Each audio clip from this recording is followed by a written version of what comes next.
together we are going to the whole question, why knowledge, intellectual, knowledge through experience, knowledge which we have acquired through tradition, whether that very knowledge, please listen, I'm questioning, I'm not saying it yet, I'm exploring, whether that knowledge itself is not the cause of this immense confusion. Not knowledge about the Gita, about the Upanishads, or any of those books. Books are not sacred. Printed word is not sacred, but you can attribute to that book what you like. So, please, one may again point out, we are observing together, examining together, being aware that word explanation is not the actuality. So, this knowledge that we have acquired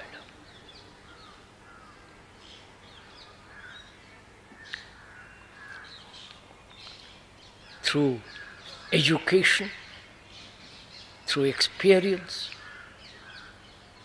through the past generation upon generations, this knowledge may be, please listen carefully, may be the cause of our disaster. Because we are burdened with the past. Knowledge is always the past. And that knowledge, being the past, is incomplete. And that knowledge being incomplete, and action then being incomplete, that action must inevitably create confusion, fragmentation.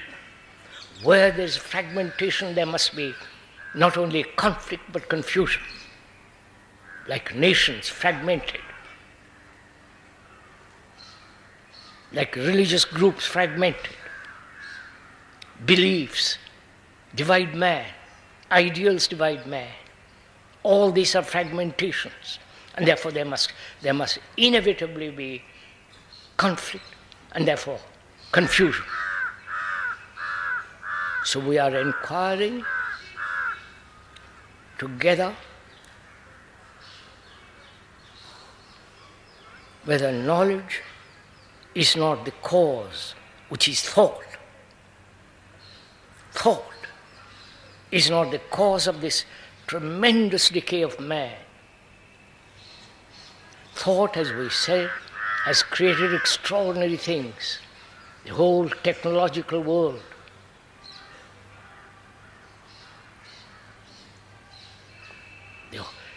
The surgery, medicine, communication, going to the moon, and so on. And also thought has created war and all the material to kill man. Thought has also written marvelous poems. I was just reading Keats, Ode to the Nightingale. Marvelous poem. But it is put into verse by thought. The pictures, the architecture, the temples, and what is inside the temples, inside the churches, all created by thought. So thought in the world, in the physical world, at certain areas, has brought benefit to man. At other areas, it's destroying man. That is knowledge. And this knowledge, which we have acquired through our senses and therefore connected with the brain. This knowledge man acquired is now being transferred to the computer. I do not know if you are aware of all this. The computer can do everything that man can do.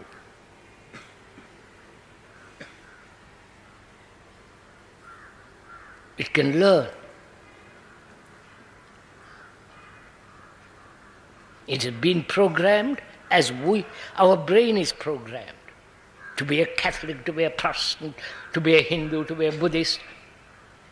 You understand all this? Of course, if you pay, your brain is programmed.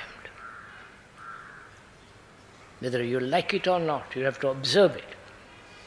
Otherwise, you won't call yourself Hindu or a communist. Your brain has been cultivated through time, and through that time, which is the acquisition of experience, knowledge, so on, that brain has been programmed, has been conditioned to respond according to certain reactions. This is inevitable. That brain is now being given over to the computer. Please realize this.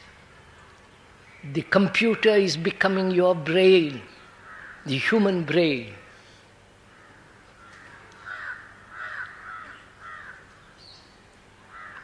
The computer plus the robot are already operating in manufacturing things, like cars. All kinds of things are happening. In about 10, 15 years, you'll be unemployed.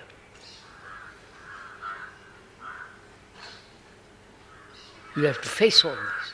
Society is going to be turned upside down. It's coming. Whether you like it or not, it's at your door.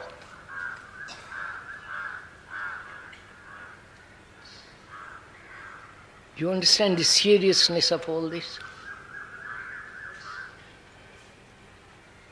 I wonder if you do. That your brain, which has been so extraordinarily capable, suffered innumerable sorrows, lives in great anxiety, frightened, insecure, the whole psychological world, which is the result of thought.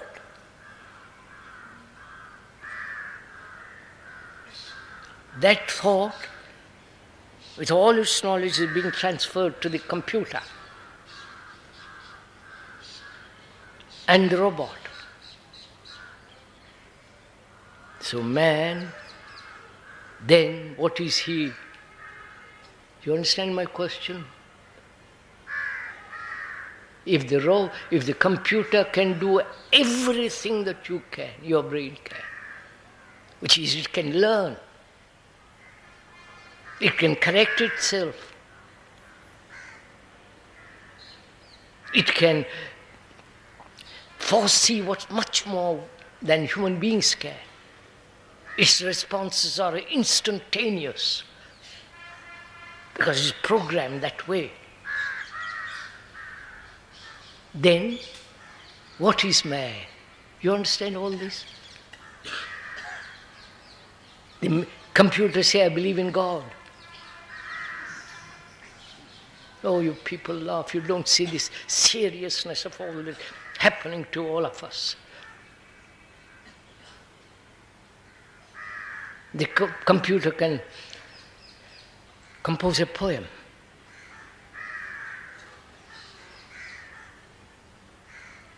can compose, can diagnose better than any doctor. You understand? And then one asks, what is man? What are you?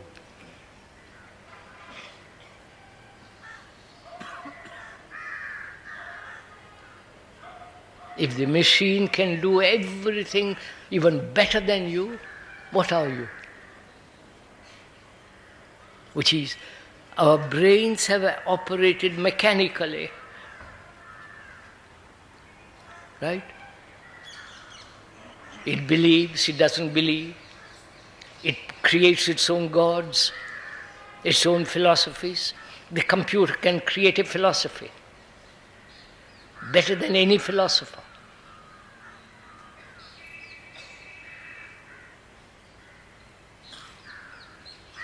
So, what have we left? You understand my question? If the machine can take over everything that man can do, and do it still better than us, then what is a human being? What are you?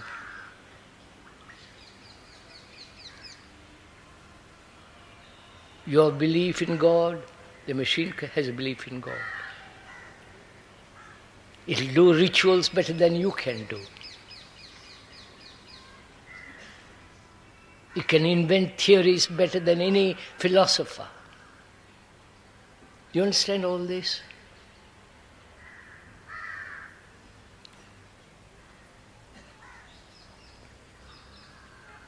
So what have we left?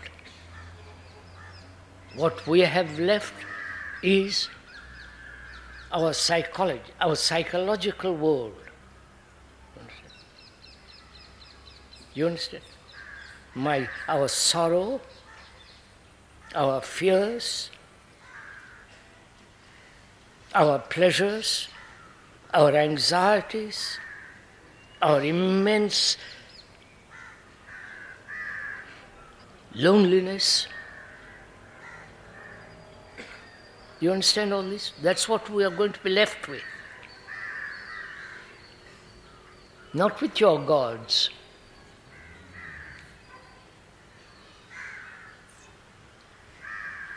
The gods have been invented by man, by thought.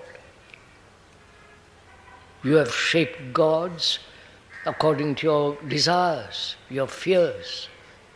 So computers can do all that. So what we are going to be left with is time.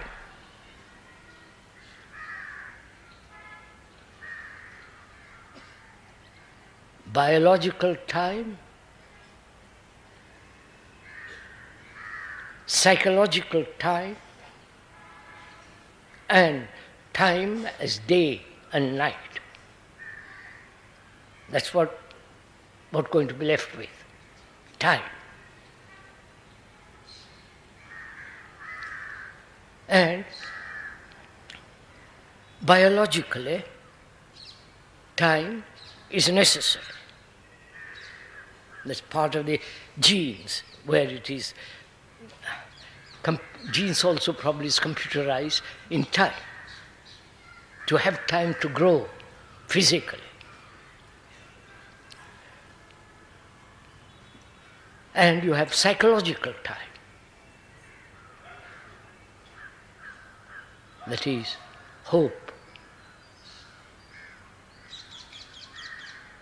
the future, the burden of the past, the anxiety, the fear, the immense, everlasting pursuit of pleasure. And not only your own particular sorrow, but the sorrow of mankind, of which you are. This is what we're going to be left with. Right?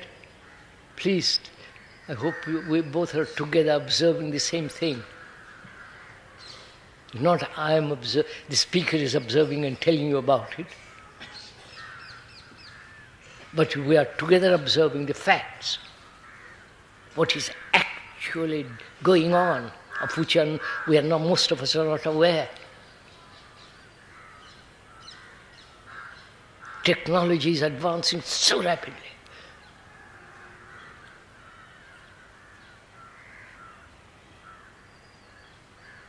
And everything that we human beings are doing now, going to the office from 9 to 5 or for the next 50 years, and the education that's being given to students, you understand? All that's going to be taken over. For God's sake, realize.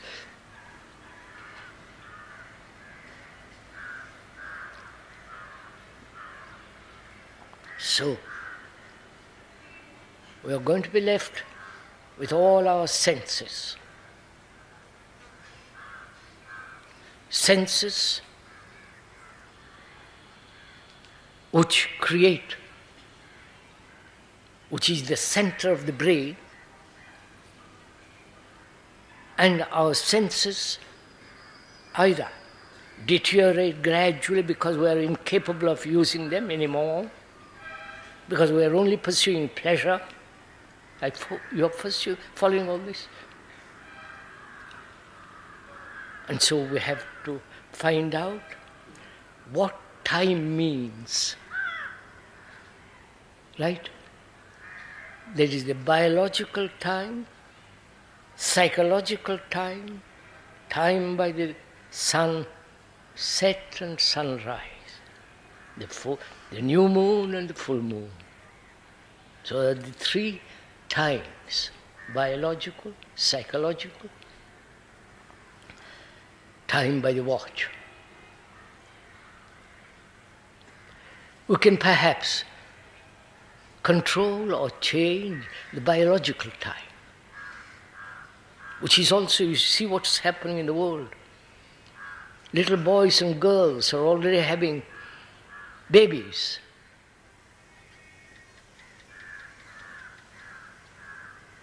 Deformed, because their wombs are small. I don't know what you're all doing. This is happening, sirs.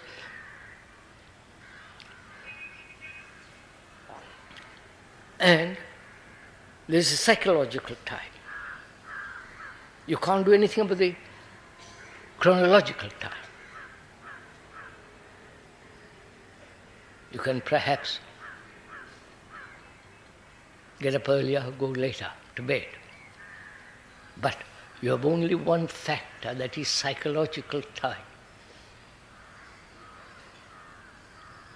That time is the movement of thought in consciousness. You don't agree with me, see it for yourself. Consciousness is made up of its content, right? The computer has its conscience.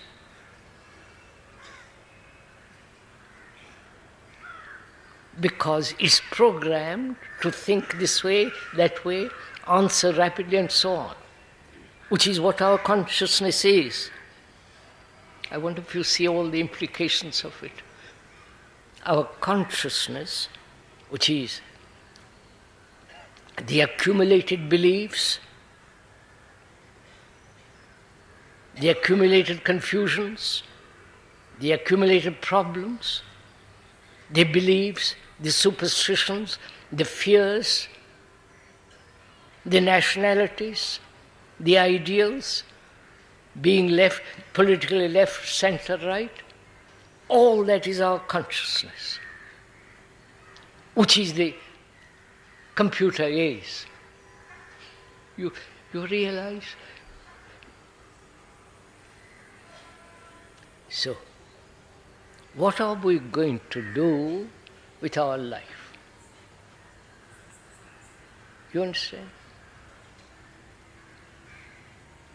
Either because we have time, leisure, and all the trouble which we take now to go to factories, work, computer and the robot are going to take over. Then what is man going to do? Either you're going to pursue entertainment, which is pleasure, you understand? The religious pleasures, entertainment, Tirupati, Rome, cathedrals, temples. Either you enter into the whole area of entertainment, and perhaps that's what's going to happen. Because we have lived on entertainment. Entertainment from books. If you are inclined to be a philosophic mind, books, being entertained in philosophy.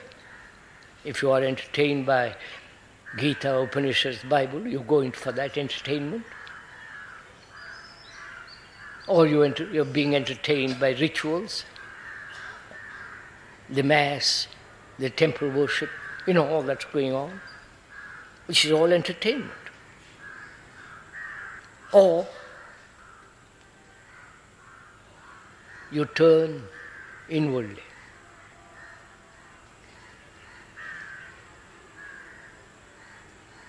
You understand? That's the only things we have left.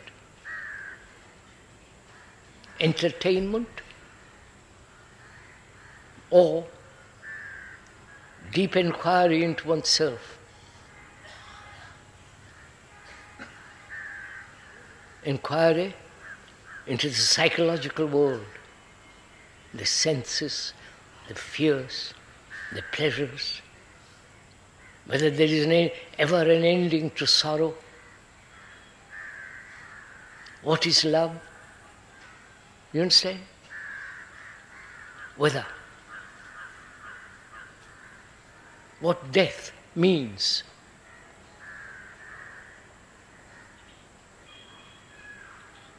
Because the computer will say, I believe in hereafter. You understand what I'm saying?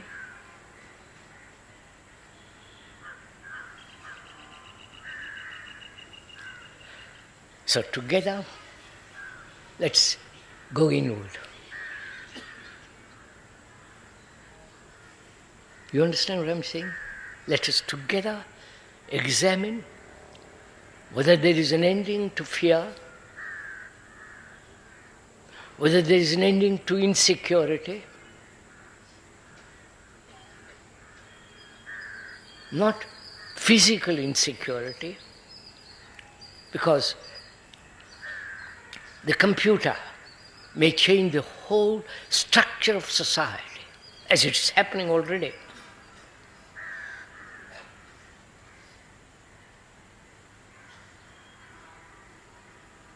So we have only two things left to us: entertainment or going deeply into the world of the psyche and going beyond.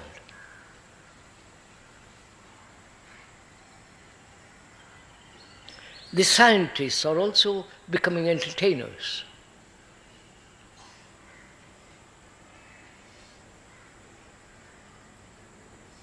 Like the priests.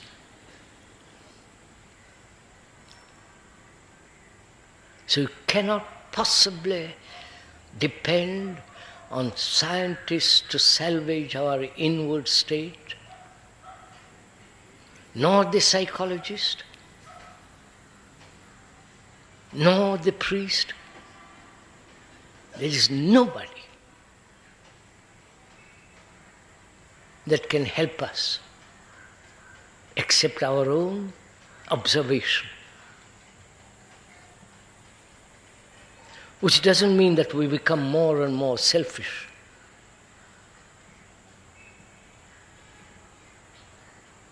We are examining the human consciousness, the human brain.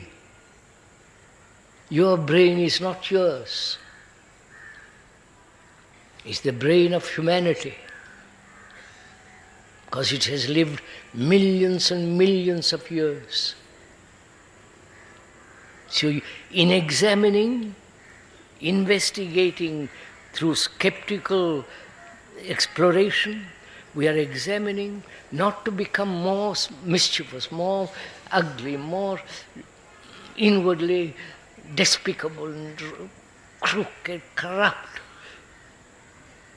We are examining so that the brain, with all its activity taken over by computer, then we are investigating nature with a thought which has created the psyche,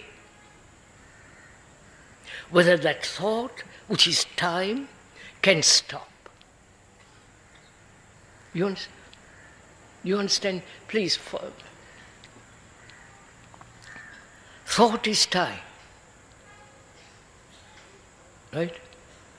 Thought is the result of memory.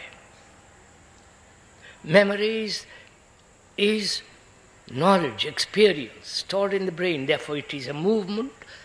Thought is a movement of time. Right? And we are going to inquire very, very deeply whether there is a stop to time.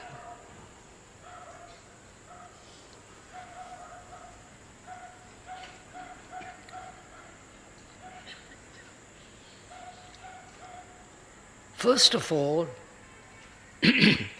to observe. You understand? To observe what is going on inwardly, which is the result of senses, the various senses centered in the brain. Otherwise, if you wouldn't react. So, the center of the brain is the accumulation of the senses, from which thought arises. And thought has created the me and the you. Thought has created the individual.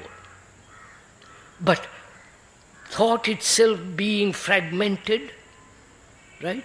Because knowledge can never be complete. That thought has invented the individual, and so the individual is incomplete.